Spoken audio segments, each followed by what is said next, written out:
It's really hard to get a junior UX job now. Many people have given up and switched careers. Even though things calmed down a bit in 2025 after the layoffs, the job market changed significantly. If you want to get hired and make it in this field, you need to know what's going on. Don't lose hope. I'll share some good news at the end of this video. Now, looking back at 2025, companies still want people with UX skills, but getting hired, especially for junior or specialist jobs, was really tough. Why? I think there are 3 reasons for this. Too much hiring during the pandemic, more companies using AI, and jobs getting rolled into one. Now let's break them down and see what's happening and why. Now, total UX jobs postings dropped by about 70% from their 2021-2022 highs as companies right-sized after a big burst of pandemic hiring. After several rounds of layoffs in 2024, the market is still in a weird spot. Teams aren't really growing, but they aren't really shrinking either. Limited growth means it's hard to get in. Right now, only about 4 to 5% of open tech jobs are for beginners. AI isn't taking over all design jobs, but it is handling much of the boring, simple work. That means companies don't need as many junior designers. So most job ads are looking for people with senior, lead, or staff in their title.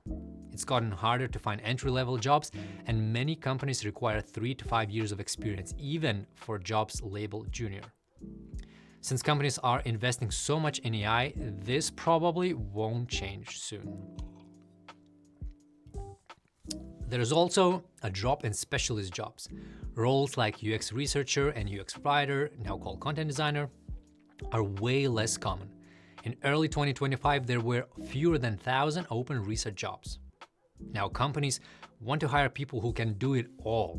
They use titles like product designer or UX UI designer and expect one person to handle everything, from design to writing and even a bit of coding, which is completely unreasonable and very difficult to deliver in practice, which means most designers aren't the right fit for the company with such ridiculous requests. All of this means it's tough for people just starting out, even if they've spent a lot on boot camps and have some experience. Should you give up? Maybe, or maybe not. Even though there are fewer jobs, pay is still around $100K a year in the US, and more jobs are popping up in other countries. The World Economic Forum says UI UX designer will be one of the fastest growing jobs through 2030. Especially as hospitals, banks, and other places need better digital tools. If you can stay flexible, creative, and open to learning new things, you'll be in a better spot. So if you're training for UX or just finished and you have some savings or other way to pay your bills until you get a job, it's still worth hanging on. There are fewer jobs, but companies are still hiring new people. After talking with HR managers, I learned that companies struggle to find people who fit in.